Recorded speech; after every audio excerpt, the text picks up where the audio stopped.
You in this battle, man, I'll soon be dead. I'll glue your face to my dick so I can fuck with your head. I got metaphors coming through my pores. You probably never been in a battle before, so I hope you realize your mistake. There ain't no party, got some candles, this will be a piece of cake. All right, good morning, folks. Welcome to the Before Hours podcast, an internet radio phenomenon hosted by an occasional morning person. I ask the most interesting people I know about their sleep, their routine, life, love, stress, setbacks, and whatever else comes to mind. Don't forget to write to the Before Hours podcast at gmail.com. Tell us about your morning routine, and we'll read it live on the air. But for now, you may have seen him performing at clubs all over New York City, as well as doing bicep curls with no weight right now. That's all I can handle. A man with a beautiful mustache, Matt Hansell. Hello. How are you? Did I say your last name correctly? Hansell. Yeah. Hell yeah, dude. I'm tired. You're tired. I told you I was going to be tired. And I actually slept much worse than I expected. Well, that is really sad to hear. Yeah, it's really sad. And off mic, you told me that you had despair for breakfast. Mm-hmm. Were you being a bit melancholy? A bit melancholy. Also, you know what it actually is I would love to think of another fun 3 to 5 syllable word to describe it. Mm-hmm. But I'm so down and out right now. You're down and out. I can't. Maybe I need to get warmed up for sure. But right now, I'm like 2 syllables max right now.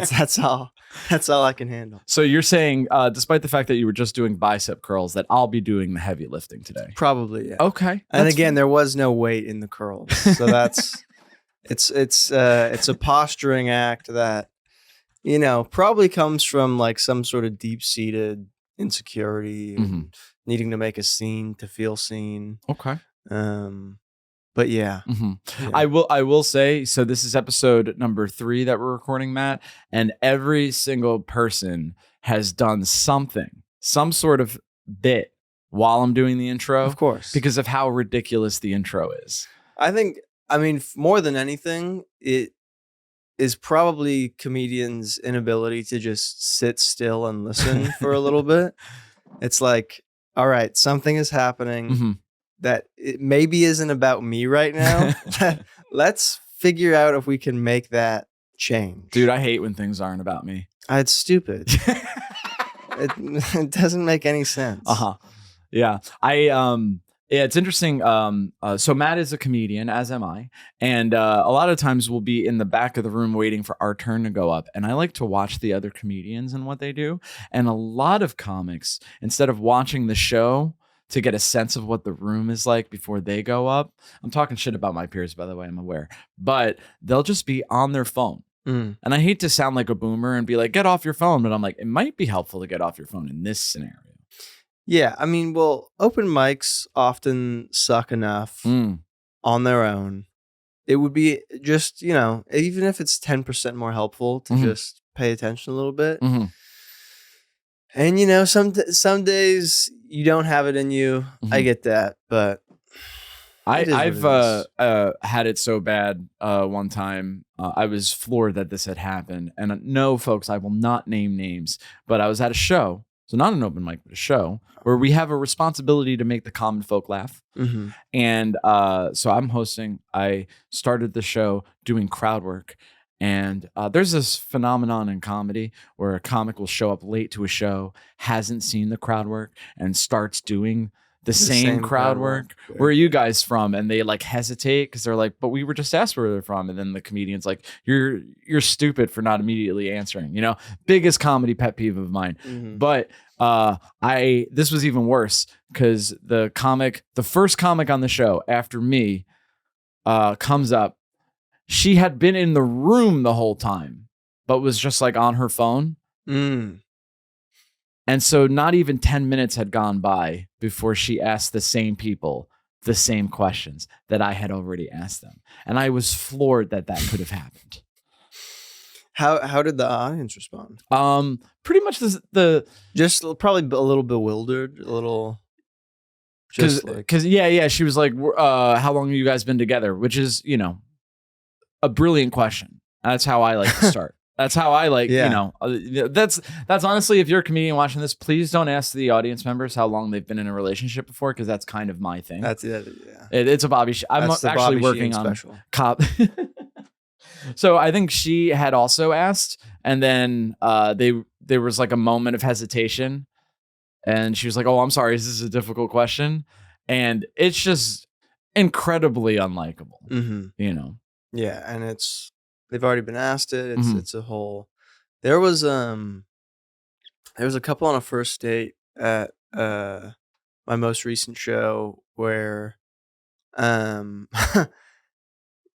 you could tell they weren't going to be good audience members as soon as they walked in, Mhm. because the first thing she said was, "Is it going to be funny?" Oh no. Is it going to be funny? So it's like I think there's like maybe there was a lack of understanding of Mhm. what this is supposed to look like. Mhm.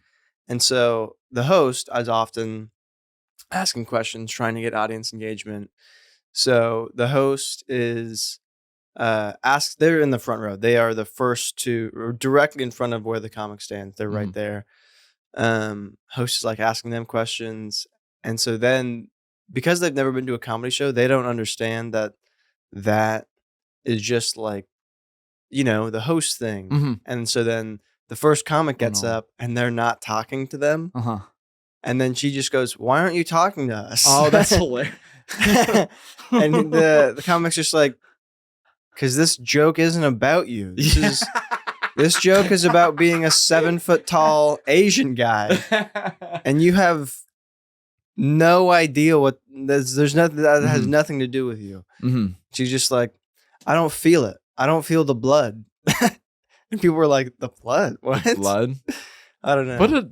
What a weird like 19th century thing to say. The blood was not there. I don't feel the blood. That was so I've never that's fascinating to me that she had that reaction, because I'm used to the other way where the audience is like, "Why are you talking to Why us? are you Please, talking?" Yeah. please present your material." So that's kind of interesting. She was like, "But this sounds like she might be a very lonely woman, lonely and disagreeable." She was mean. Mhm. They were on a first date. He Uh-huh. was like a really good sport. He Mhm. kind of looked like the host. So the host was just like brought him up on stage and just like, "Yeah, who's your dad, man?" Like, Mhm. just like had like a good like riff with him. And then he was asking, like, because it's first date, and he's like, "How's it going? Like, do you have any icks?" And she's just like, "I have a lot of icks right now." And I'm just like, Right now? yeah, like just about the guy she's on the that's first date with. that. So mean. God damn. And he's like, he actually DM'd us after the show and was like, "Hey, sorry. She liked the show, but she just had to go home." And it was just like, I knew that it was just like an excuse, but I thought it was very sweet that he DM'd us to like apologize for. Because he doesn't know that we deal with people like that on a regular basis. Yeah. So he's like, "Hey, if someone ever treated me the way she treated you, I'd be devastated. So I have to message you to let you know it's going to be He okay." treated it like he had a friend that disrespected our home. Yeah. And it was like, it's fine. I used to bark outside of a comedy club, and for those that don't know, barking is in New York City. People walk down the street, and if you're walking in New York, someone might yell at you, "Hey, comedy show tickets!" And a lot of the times, the person yelling that is a new comedian that needs stage time, and they get stage time in exchange for selling tickets. And so I was doing that. And after a while, if someone had the attitude of, "Is this going to be funny?" I would just say no, because I didn't want them to come. Like at a certain point, it's quality over quantity, right? So I'm like, this person isn't going to be fun. No. I remember it was another time, sort of a variation of this. The person asked, "Are the comedians racist?" And I said yes. Some problem. I mean, racism is it's a spectrum. Mhm. You know, we all have our predisposed notions of how things work. In the Gender world. is a spectrum and racism is a spectrum. Race is a spectrum. I just being open-minded, like, well, some people are very racist because that's where they are on the racist spectrum. Mm-hmm. That's beautiful, man. Yeah, I'm a genius. You are a genius, and you said that you were not fully awake, but I think you're batting 1,000 right now. I'm warming up. You're warming up. I'm going. I would say I'm going for base hits. You're going for base hits. I'm not swinging for the fences. Okay. I'm just I'm getting on base, Mhm. and that still drives in the runs. Ooh, Mm-hmm. hell yeah, dude. That felt good. Mhm. Just saying that right there. It's you seem like someone that uses a lot of baseball metaphors, and I don't mean that as an insult. I definitely try and look for metaphors in any way I can. Okay. I like doing that. Mm-hmm. Nice. Um, So, would you say, going with the metaphor theme, are you an early bird or a night owl? Are those metaphors? Similes? Early bird night. I guess that's a metaphor. Because you're saying like I am this animal. But without saying like Mhm. or as. So it's a metaphor. It's a metaphor. Okay. Damn, I haven't really had to pull out my English knowledge like that. Mhm. Wow. I'm certainly a night owl. I probably went to bed at 4 a.m. last night. And I woke up 4 separate times in between then and then also waking up at like 10:20. Okay. And we had run into each other like you said earlier a few days ago. Mhm. I told you the premise of the podcast and you were already booked as a guest and you said I am going to, because we're recording at 11 a.m. You said I am going to be tired. I certainly, yeah. And And last night I was like winding down for bed, and it was like 1. So I was like, maybe I will get like a good, and then no. I laid down in bed at 2, nothing for an hour. In fact, I felt like kind of like a deep anger just sort of boiling inside me for a little bit, Mhm. which is a problem I have. I'm mostly chill, Mhm. but then there are times, and my friends have talked to me about it, where it's like there seems like there's like a seething sort of like sweating anger that's sort of leaking out Okay. of you. Like a falling down type anger. Mm-hmm. Okay.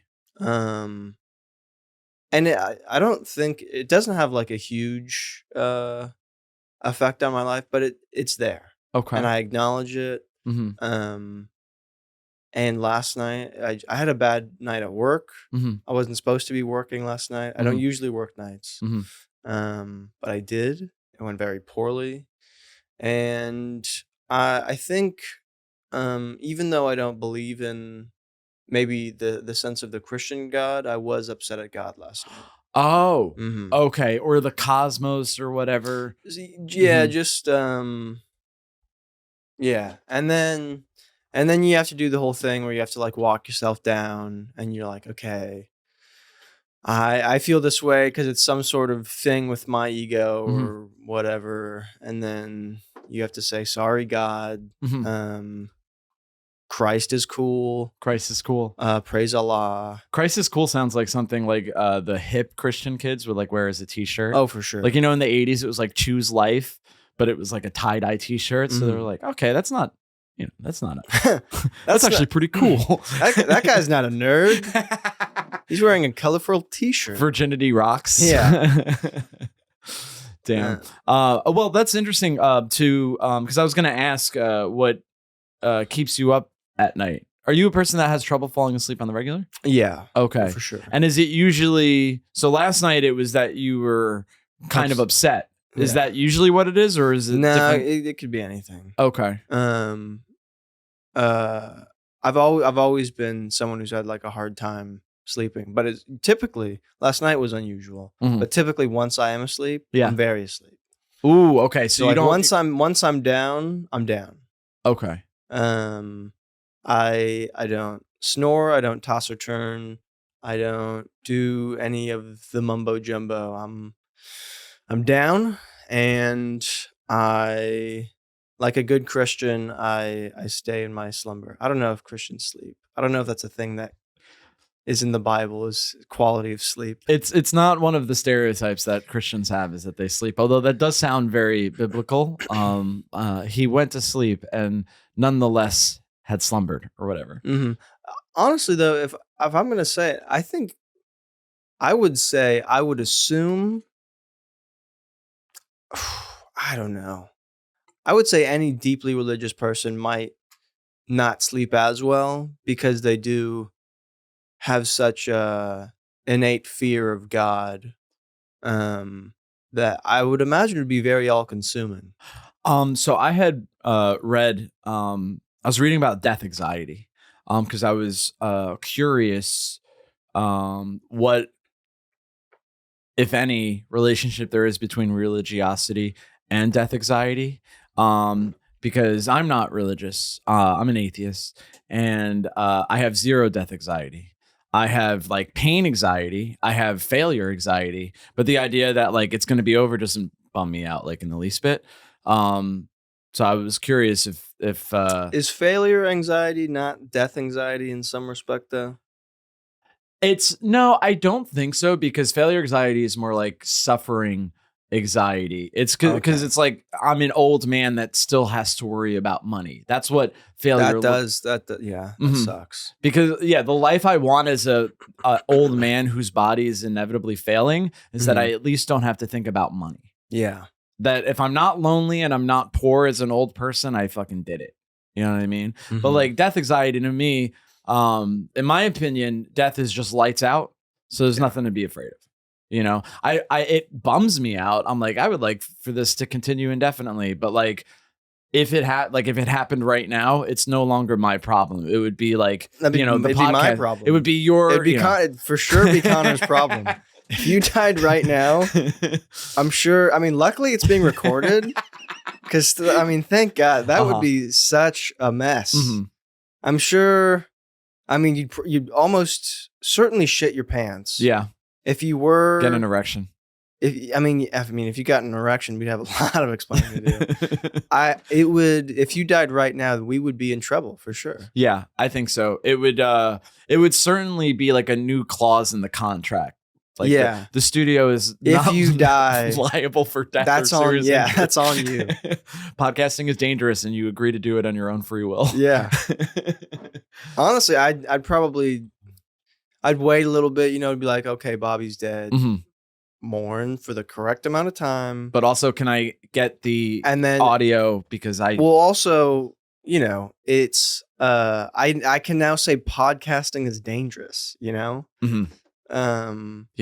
you got to watch out for cancel culture. You got to watch out for heart disease, spontaneous combustion, aneurysms. You're like, what? Full-blown AIDS.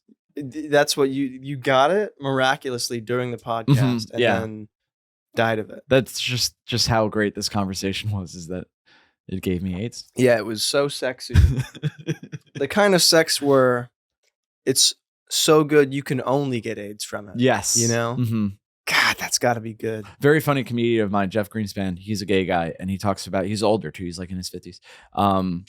But he was talking about coming of age in the 80s as a young man that didn't have, all of the information that we're lucky to have now with the internet and stuff. So he thought as a virgin gay man that he might have AIDS.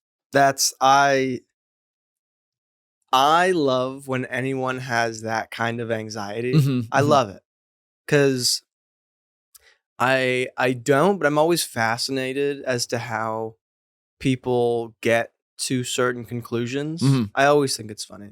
Like my good friend and a fellow comedian Noah Snyder.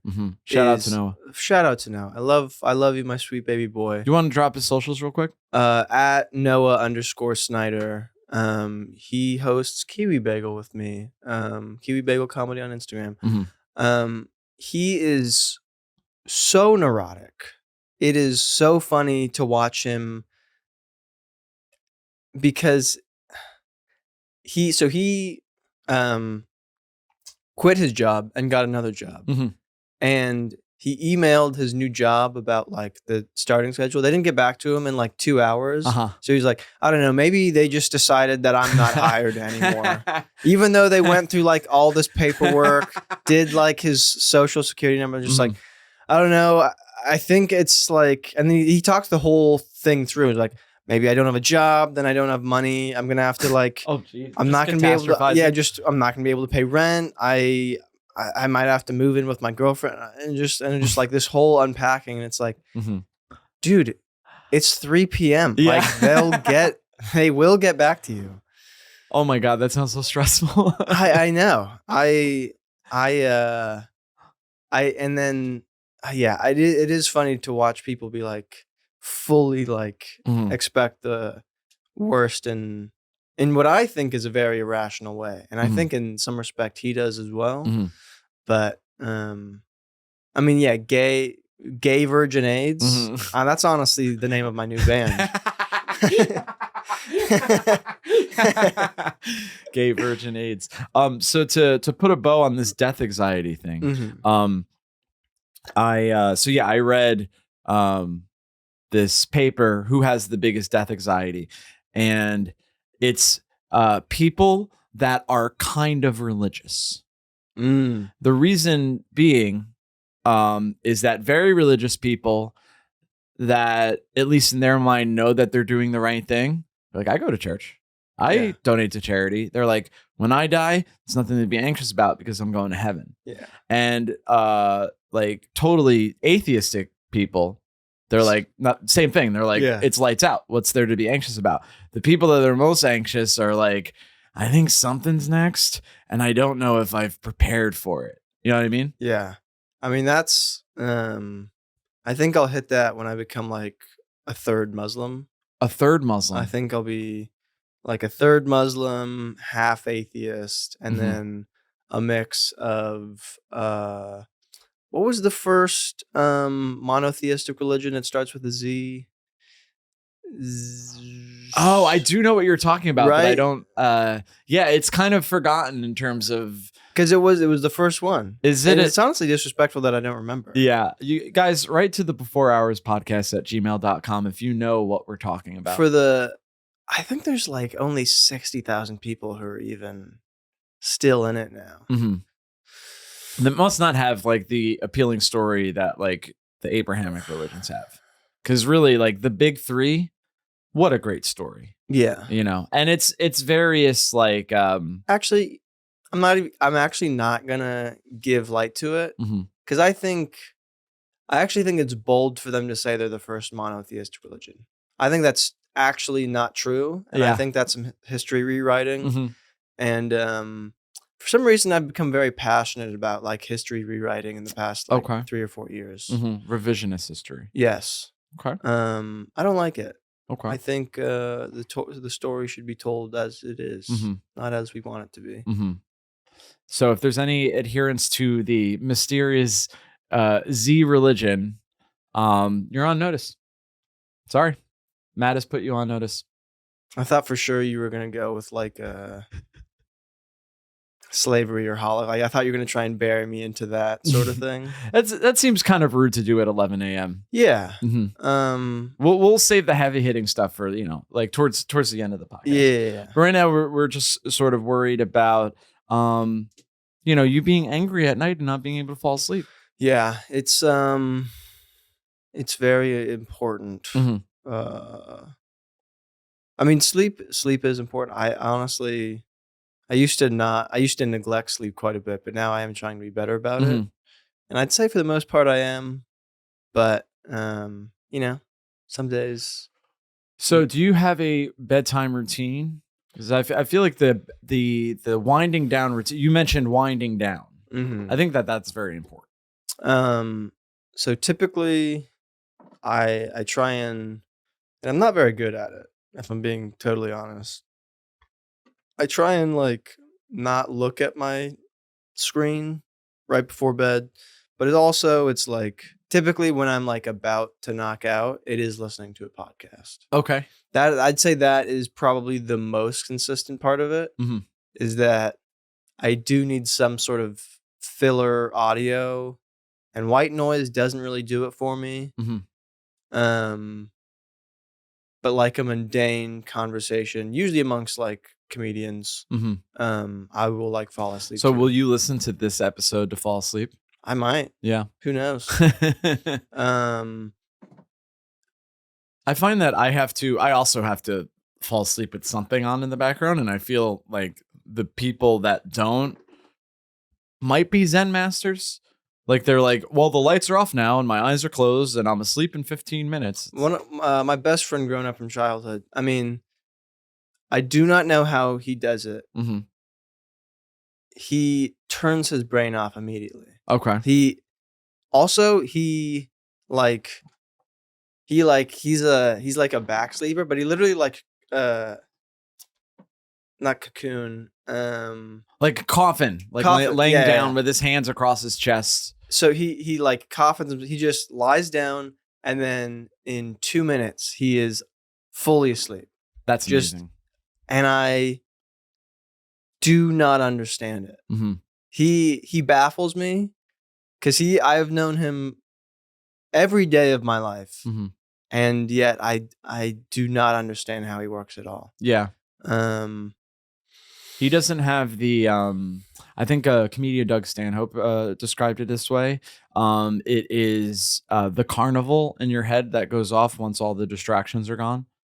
Where it's like it doesn't even necessarily have to be negative, but it's just noise, you know. Like I think he says like there must be something that rhymes with orange, you know. And then it's like we didn't start the fire. Like it's just like I almost think of it like the episode of The Simpsons where they show what Homer Simpson's mind is, and it's just a monkey with two symbols just doing this over and over again. I feel like sometimes that's my mind, but it does lean more towards the negative or the sexual. That's for me. Mm-hmm. I'm either mad or horny. Yeah, no, I mean, and sometimes both. Both, you know? yeah.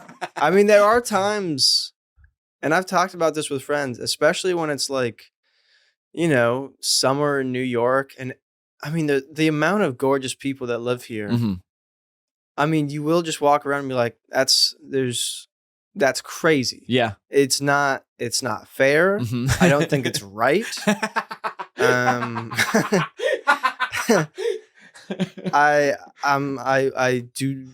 I do not support it. I don't want it to stop. The idea, the thing is, you're saying like it's like you know, the type of people that say like billionaires shouldn't exist. Mm-hmm. You shouldn't. There are some people. There should be a cap. Mm-hmm. There should be a cap. And also, like, same thing with billionaires. More of them are popping up. I do feel like hot people are becoming more common. But you know what? I have this exercise that I do in my head whenever I feel like it happens a lot because of Instagram too.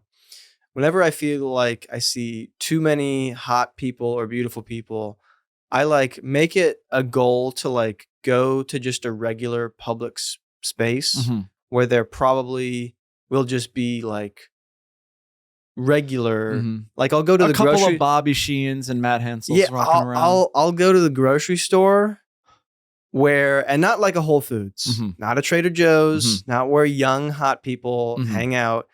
I'm going to like a Walgreens, Yes. you know, Mm-hmm. or a Target.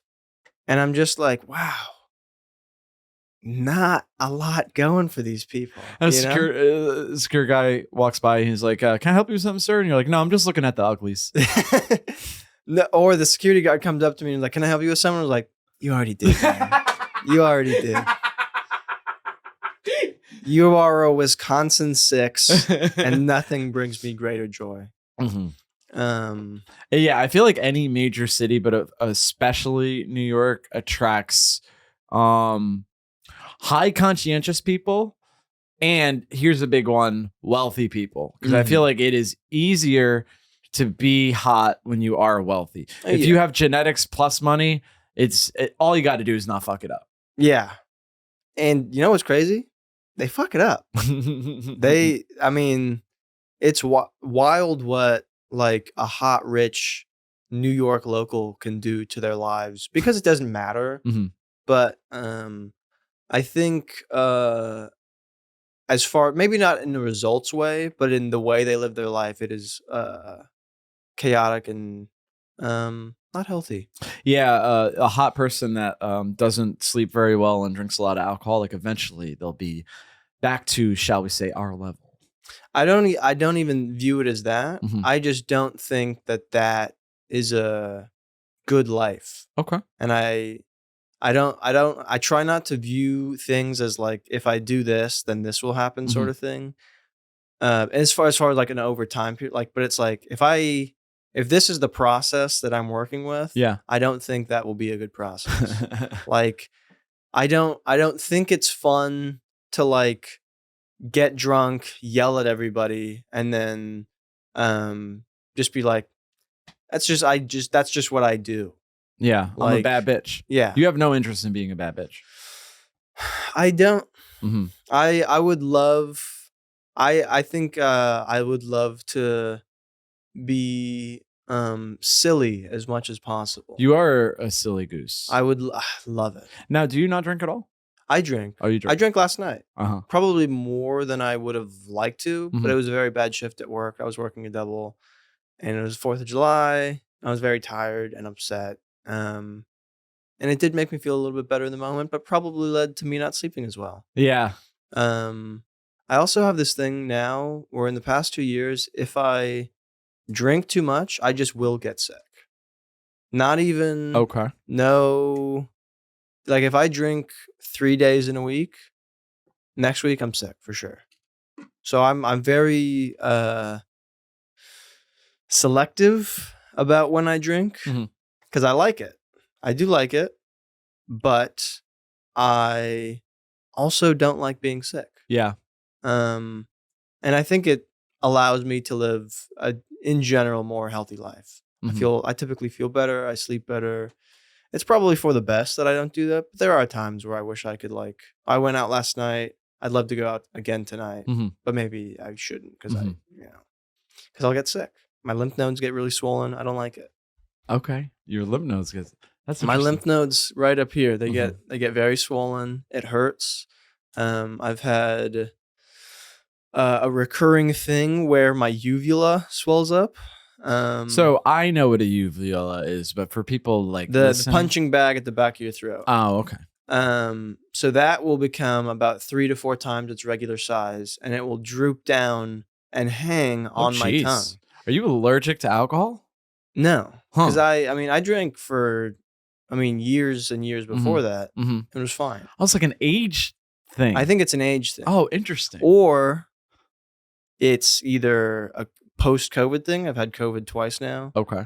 Or, Allegedly. Or a vaccine thing. Ooh. I don't know. But this is gonna get flagged. I've been on podcasts before where we mentioned COVID in passing and then it gets flagged. No way. Yeah. Oh, Big shit. Brother is listening. Damn. Even Shout out still, Big though, Brother if you're listening. Are they Appreciate it. still doing that now? Mm-hmm. Ah, Yeah. And because I have another podcast with my friends and we had Dave Cyrus, very fun comedian. He was just talking about COVID, but not in he's a pretty, in terms of politics, like a mainstream guy. So he was saying, he was being like, you should take the vaccine. Like the vaccine works, blah, blah, blah. And even that, like AI was like, if you want to learn more about the vaccine, please click here. I'm like, oh, geez. got it. Yeah. So we talked about this off mic. You are not participating in Jackless July. I'm not. Mm-hmm. I think I've only jacked once in July though. Okay. It is July 5th. Yeah. I did it July 1st. Okay. I got it out of the way. Got it out of the way. Just to be like, I'm not participating. Do you want to explain for the listeners what Jackless July is? Jackless July is a tradition started by American great Bobby Sheehan to fight off the horny demon that consumes us all by not giving in to the reptilian mind and disparaging your seed. You retain it. You don't even, it's not even about retention. It's It's about full. Try not to get a boner. And even if you do get a boner, don't touch the boner. That's very important. Because you're going to want to touch your boner. That's a crazy thing, is like the first thing you think when you have a boner is, I have to I have to touch it. And I'm unpacking this now for myself, if I'm being honest. It's wild. It's wild that like our sort of Neanderthal brain just goes, I just gotta touch it. If I squeeze it in a weird way, I'm sure it'll feel good. And it does. It feels, I mean, if you're not, you know what? Sometimes I feel like some people are bad at jacking. It's the same way you think like some person might be bad at fucking. Mm-hmm. I look at some people and I go, there's no way you could pleasure yourself. Whoa, really? Yeah. I think part of it is like a weird neuroticism they might have anyway. Huh. Sometimes I think that would feed into being good at jacking. Okay. Like, I think Noah Snyder, incredible jacker. Okay. I think he jacks top tier. Uh-huh. Because if he doesn't jack off within 2 hours, he's like, I'm going to lose my job. I'm going to lose my apartment. That's what I want him to say to me next. Mm-hmm. I want him to have that full episode of panic and then just go, I need to come right now. Yeah. I need to jerk off really bad. Mm-hmm. But there are people where I look at them and I say, absolutely not. Mm-hmm. You can make yourself come. Mm-hmm.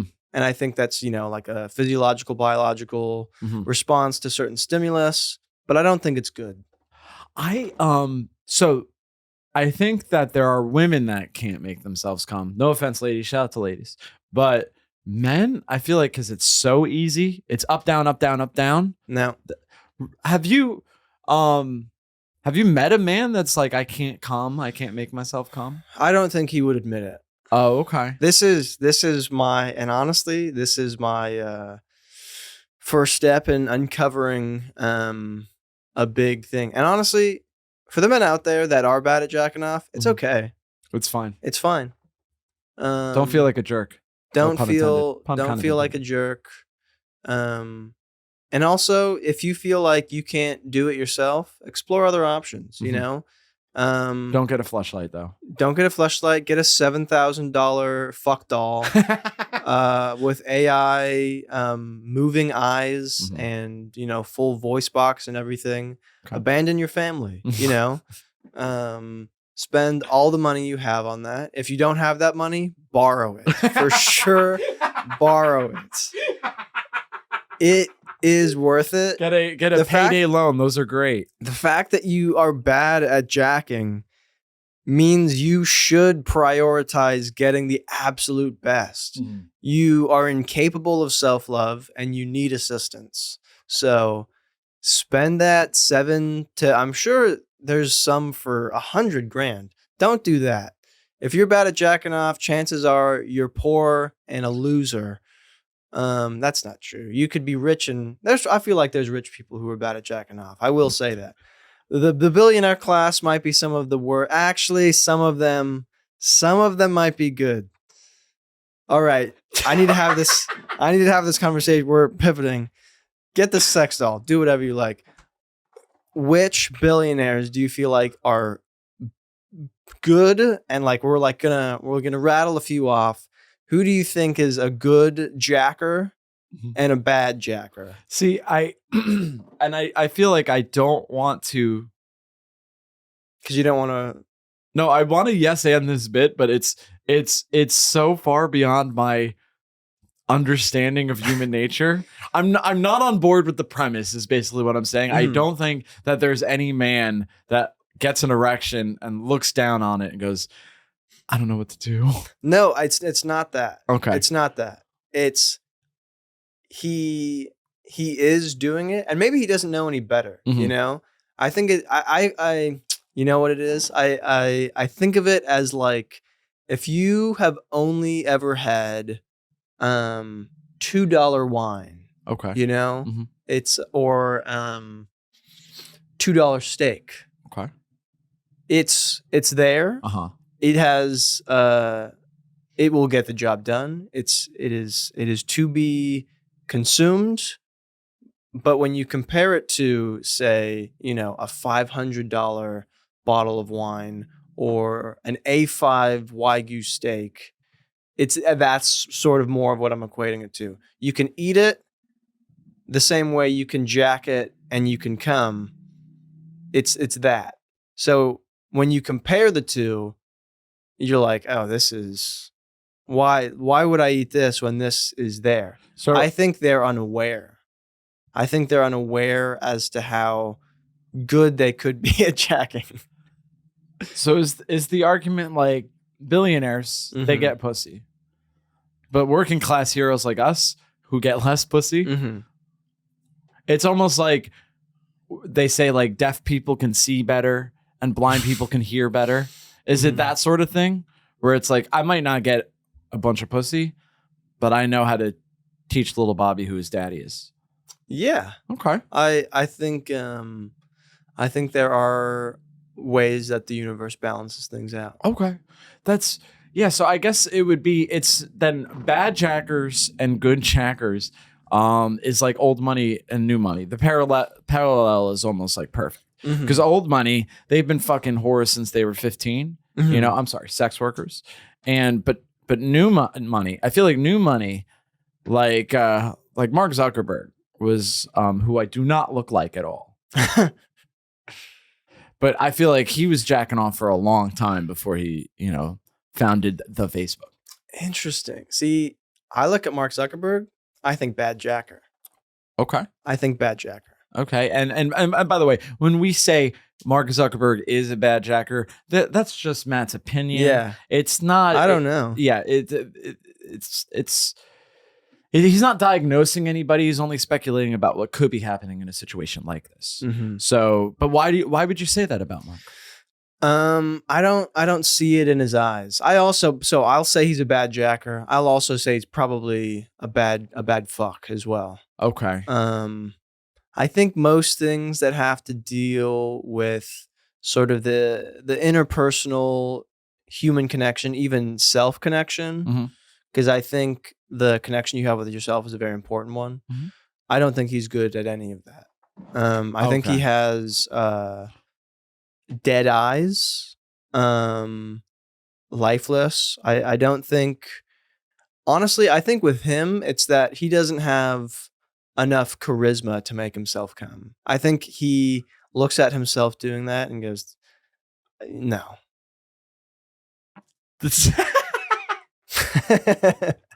It's you know what? This might be the most controversial take.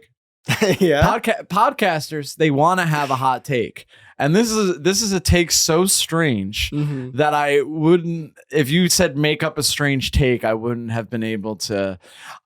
But I respect it. I could.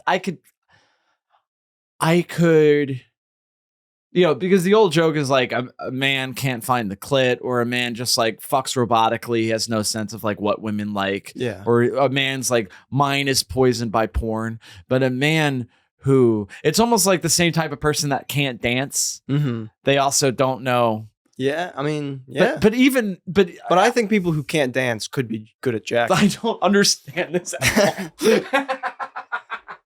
I was just at a moment where I'm like, Matt, I think I see what you're saying. And then every time I feel like I know where it's going, you throw me a new curveball. Well, would you say you're a good dancer or a bad dancer? I'm a good dancer. Okay. Mm-hmm. Although I was expecting you to say bad dancer, but I shouldn't have said that. I would have said I could see you being a good dancer, but I was expecting you to say bad dancer. Good dancing is, well, I can't do like flips or anything. Yeah, I mean, I don't think that should be the prerequisite. I'm not one of those Showtime guys, believe it or not. But I feel like most of dancing. I would love to see you with the Showtime guys. I could be their hype man. Even better. Mm-hmm. I could be the Josie to their Kid Rock. Yeah, or just seeing you, but like not because like the way they hype themselves up is just like, yeah, like all sort of like in unison clap because it's with the beat, it's doing that sort of thing. Mm-hmm.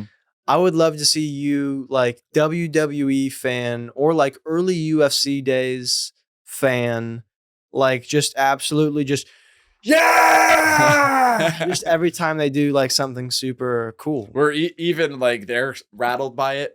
You know what I mean? They don't like it. They keep moving carts to get away from you. They don't want to be on the same subway car as you. They're like, please. They've beat you so many times. They've jumped you. They have two tried, black eyes, fat lip. They are trying to get you to understand, but you have a strong determination and I think they say indomitable will about you. Indomitable will. Okay. And I got gusto, gumption, moxie, gay virginades. Oh hell yeah, dude! If comedy doesn't work out, I'm gonna be a hype man for Showtime people, which I imagine pays even less. Yeah, if comedy doesn't work out, I'll get beat up by dancers on the train. You know, nobody.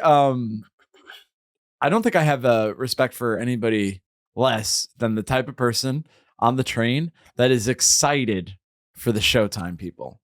For those that are unaware, by the way, in New York City, there are young men who like to dance on the train, and it's some of them are very impressive. It is very impressive, but every time I refuse to look at them, I like out of principle, because I'm like, guys, you could dance outside, you could dance in a club, you could rent out a room and sell tickets to have people see you dance. Also, this is no offense to any dancers that might be listening, but I feel like it's an art form that just doesn't connect with me emotionally. Yeah. Like it's almost like someone's like, oh, well, I'm really good at building tables. I'm like, man, well, I use tables, but I don't really. It's not something I'm like, holy shit. You know, no offense to Jesus Christ and the other carpenters out there. What would you say your least connected to arts that you feel like? That's the dumb way to ask the question. Which art do you connect with the least? Like poetry? Hate poetry. No, I like poetry. Hate it. I feel like I despise it. I think it is I think poetry should stop at like 12 years old. I used to love Shel Silverstein books. Okay. I thought it was very cute, but I do think it's a little childlike. I can like really impressive, profound poetry sometimes, but I think most people who like you kind of do. I hate it. I hate listening to it. I hate the cadence. I think I really hate the cadence. I think the way they talk. I don't like when someone talks like in a way that is doesn't feel somewhat natural. And I think that's why I connect to comedians who are a little bit more conversational and similar in the way they speak, like off stage as well. Okay. That being said, some comedians who are like set up punch, I can really enjoy. But poetry, I really don't like. I don't love theater. I can like theater.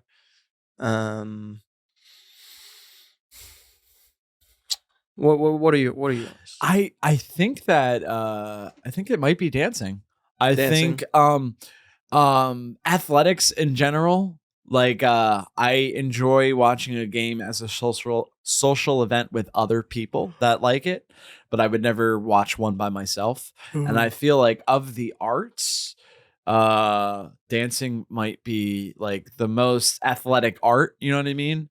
So when someone does a flip, I'm like, well, that's a very impressive physical thing that they taught themselves to do, but it doesn't make me think about the human condition the way poetry does. And I will say poetry can be very cringe, can be pretentious, but like any art, if it's done poorly, is going to be bad. It's going to be cringy. You know what I mean? Like comedy can come across as pretentious or cringe or hack or whatever. So, but I will say the best form of poetry is hip hop music.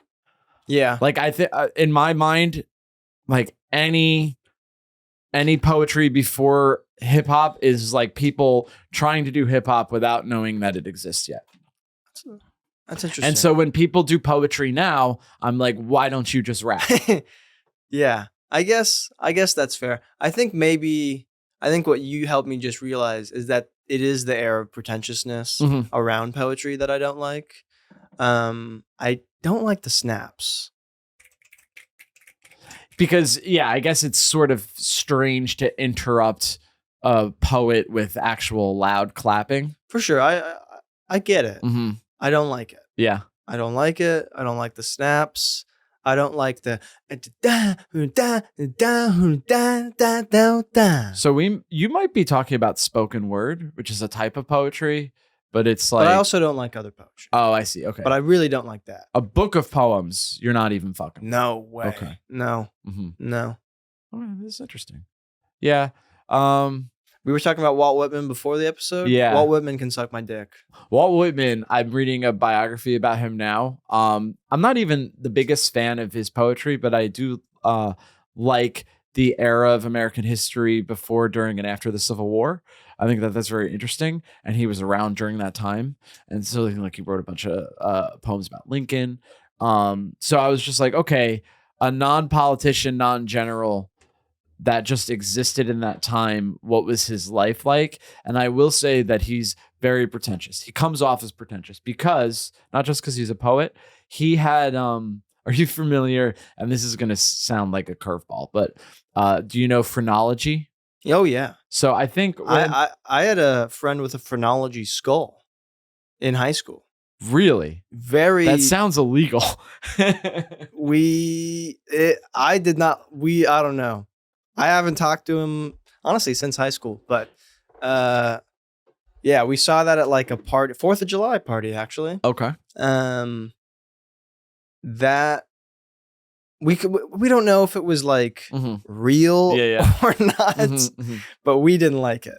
Yeah, I feel like that could go one or two ways. If you're like, I have a human skull, it's like, oh wow, this guy's eccentric, or oh wow, this guy's dangerous. Yeah, because it had, the thing was is it had like that like 3-prong measuring tool. Oh, okay. That phrenology, like it was definitely like a phrenology skull.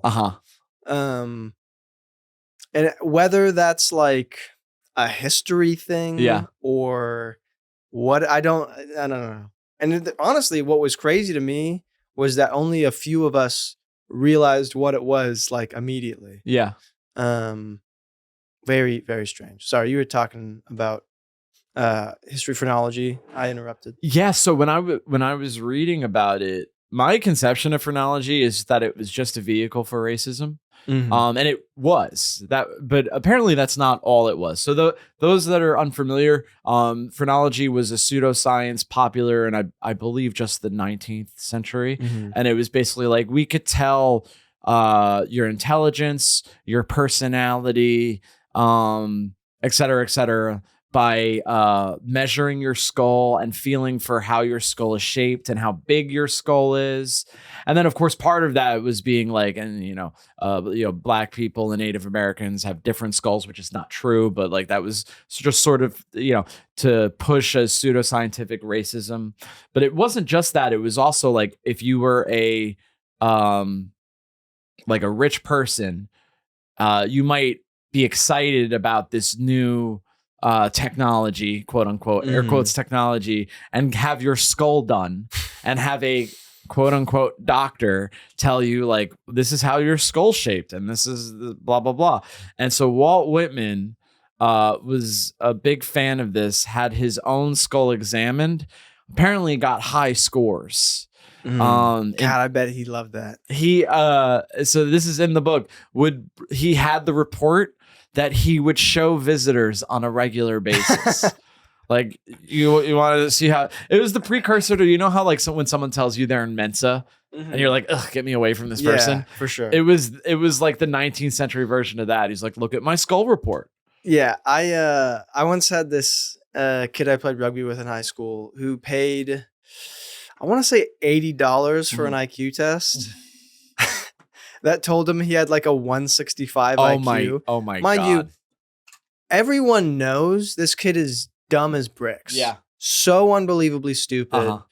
And he was like, no, I got a 165. I'm a fucking genius. And we're like, you truly one of the very good rugby player, I will say. So stupid. So unbelievably stupid. And that probably helped him be a good rugby player. Yeah. He, I don't think, had a strong connection between cause and effect and pain or any awareness of pain. He's so dumb that he can't feel pain. I mean, people don't want to acknowledge that those people are out there, but they're out there. We had another kid, a very, not probably quite as dumb, but also at the same time probably felt more pain. I think was more aware of it. But in some respect, had a much stronger threshold for pain. I think because of his lower intelligence, and that's fine. And I think we overvalue intelligence. I really do. Because those guys, I think, live a pretty chill life. Okay. I think they're both employed. They're having a good time, it seems like. And I think they just kind of vibe out. They do their thing. They mosey, you know? To be like not a traditionally smart person and to be okay with that, I think is a good place to be, because it's only one characteristic. It's not the characteristic. Some people are attractive, some people aren't. Some people are smart, some people aren't. Some people are conscientious, some people aren't. You just need some like good and bad qualities to sort of even. You don't want too many bad qualities, basically. Yeah. But I feel like the guy who needs you to know his IQ score, it's almost like you know when someone tells you they're going to go on a diet, you know, and it's like, just do. You got to. Part of me wants to be like 2 weeks in. Yeah, do the diet for a little bit, because I feel like they get the dopamine hit of saying they're going to do something, which your brain feels like is the same thing as if you had done it. For sure. Yeah. I think. I mean, I get caught up in that sometimes too. I'm like, I'm gonna write 7 movies tomorrow. Yeah, yeah. And then I don't write a single movie. I will sometimes if I want to do something that I think is good for me, but I know is also going to be difficult, I will start telling people that so that then I have to do it. Because otherwise, some sense of anxiety. Yeah, I don't want to get the social rejection of like that was a big thing when I was gonna like quit my day job to focus on comedy. I just started telling people that I was doing it, and then like eventually enough people knew that I would have felt embarrassed if I didn't do it. Fair enough. Yeah. No, that's good. Social accountability definitely helps with that shit. Anytime I embark on something like that, I usually try and do it with a friend, or at least update a friend. Like if I'm not doing it with someone, I will have someone that I'm like talking about it with, so that they can be like, you know, they can ask about it and be like, are you still doing this? And if I say no, I'll feel embarrassed. And then I think a healthy amount of shame is okay. I think it is. I think I read that the difference between guilt and shame is like guilt is I did something bad and I should feel bad for having done something bad, and then shame is I did something bad and therefore I'm a bad person, and the former is helpful and the latter isn't. That's probably true. So I'm not jacking off for the entire month of July. And is that what is that? Is that to avoid guilt or shame, or no, is it to? I don't really have. I have hangups, but I don't have any sexual hangups really. But I do like to. I think it's kind of along the lines of my fascination with like stoicism that I like to see if I could like if you can do it, that I can do it. Yeah. And I've actually I've gone the entire month of July without jacking off before, but this year I'm going to do all of July and also the first day of August. But I imagine on midnight, August 2nd, I'm going to be, let's just say this, Matthew, I'm going to have an erection, and unlike some billionaires, I'm going to know exactly what you're going to see. I look at you and that guy can come good with himself for sure. Thank God, dude. I hope that's the fucking aura I'm giving off, that this guy knows how to love himself. For sure. No, I mean, you can definitely jerk. I'm trying to think of like cultural icons that I think could jerk. I'll say JFK. Okay. Jerker. Okay. For sure a jerker. Known for head. known for head. Mm-hmm. I think, oh man, you know what? I bet Trump, bad jerker. Okay. Bad jerker, Trump. Terrible jerker. Okay. I A lot do of not- people hate Trump, but this is a new reason. I don't think he has it in him. Bill Clinton, good jerker. Okay. I'm trying to go outside of just politics here. I would like to say Adrian Brody, the actor from The Pianist. Okay. Good jerker. Uh-huh. Fantastic actor, too. Daniel Day-Lewis, amazing jerker. Not as good as he is as an actor,